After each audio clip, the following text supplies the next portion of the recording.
at ang all deregulation para lumuwag ang kabuhayan ng mamamayan dito sa Nasugbu.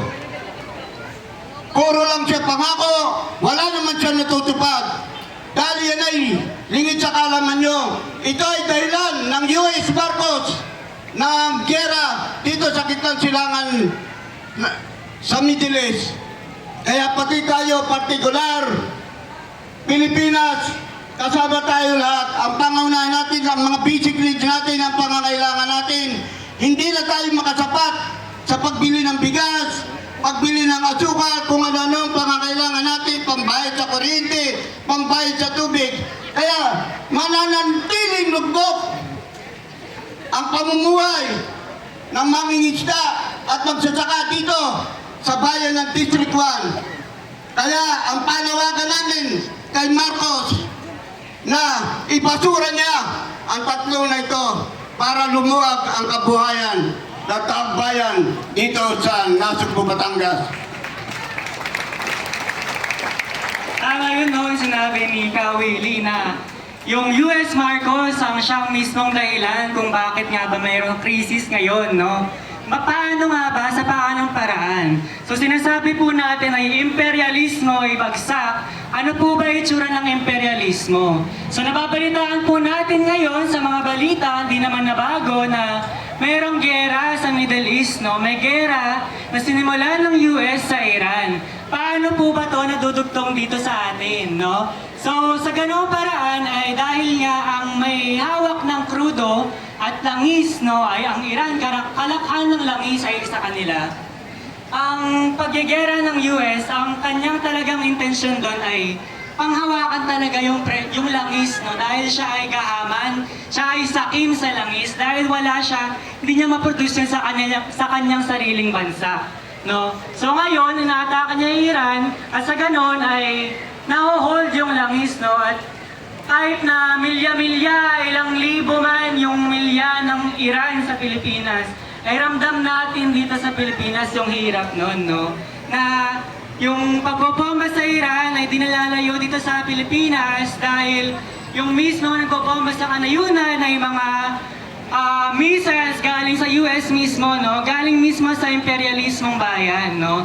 Kaya yung sabwatan ng US Marcos talaga ay ginigiit natin na hindi tama, dapat pabagsakin ng imperialismo kasabay ni Marcos, no? So, ayun nga po, ang ganda ng mga sinabi ng mga kasama. Dagdag lang rin po doon sa punto ng imperialismo.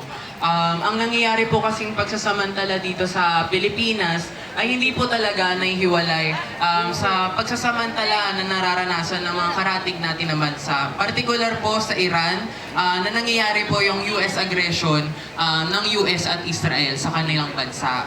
At nakokonekta po yun sa atin kasi may kita nga po natin na sinabi po ni Gabi na pinagmumulan po ng kalakhan ng ating langis ay doon po sa Middle East. And doon na rin po nanggagaling yung kalakhan ng mga pinagkukuhanan natin ng mga kalakal, kagaya ng mga pagkain at kung ano-ano man.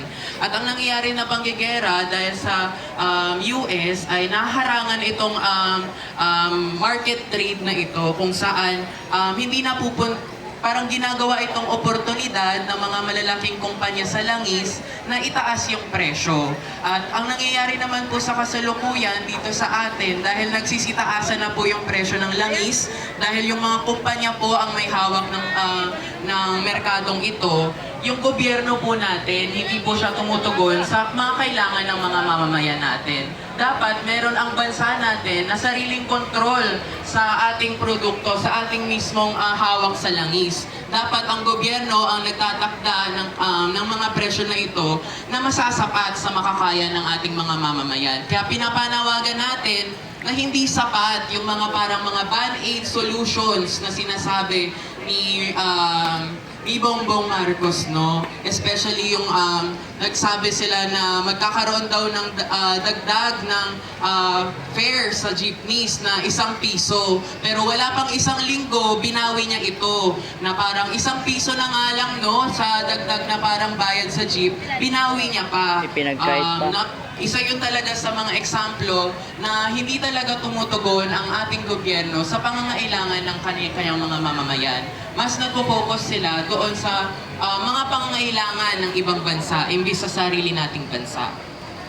Yun, no? So nakalagay dito, normal pa ba sa gitna ng krisis ay nagbubulagan ng pamahalaan?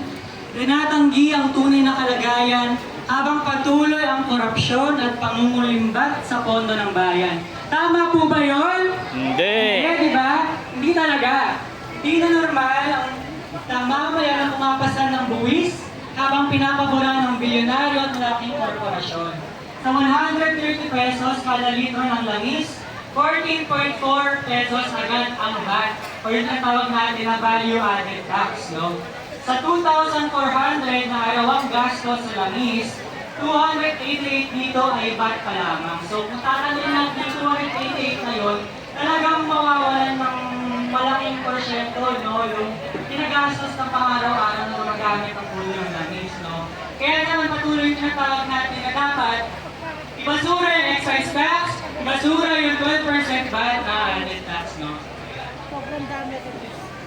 Dagdag po doon sa nangyayari po ng mga ginagawang mga panggagahama ng mga politiko sa ating bansa, matatawag po ito na burokrata kapitalismo. Kung kanina, diniscuss po natin yung imperialismo kung saan ang ating gobyerno ay mas nagpo-focus po sa mga kailangan ng ibang bansa kaysa sa sarili nating bansa. Dito naman po sa burokrata kapitalismo, ito yung parang ginagawa na nilang negosyo yung ating gobyerno. Kung tayo, meron tayong mga negosyo, mga tindahan, mga ganyan, yung mga politiko, yung negosyo nila is yung mismong gobyerno na. Kasi itong negosyo pa na ito, ginagawa pa nilang family business, ginagawa nilang mga political dynasties, pare-parehas sila na nakaupo, pare-parehas ng apelyido, pare-parehas ng pamilya, sila yung nakaupo doon sa ating mga positions of power, no? Kaya hindi talaga mga matatanggihan na parang ito yung nangyayari sa ating kasalukuyan.